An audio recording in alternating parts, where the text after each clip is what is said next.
మీరు బ్రతుకున్నట్లు కీడు విడచి మేలు వెదకుడి. ఆమేన్.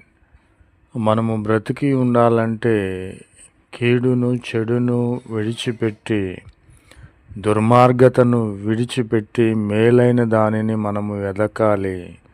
అలాగు చేసిన ఎడల మనం అనుకొనిన చొప్పున దేవుడు సైన్యములకు అధిపతియగు యెహోవా మనకు ఇచ్చి మనకు తోడుగా ఉండును.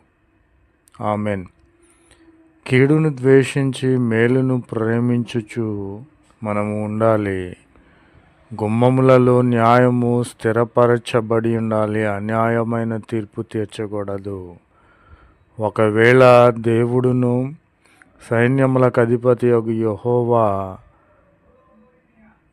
మనలను కనికరించునేమో. ప్రభువు నామమునకు స్తోత్రములు.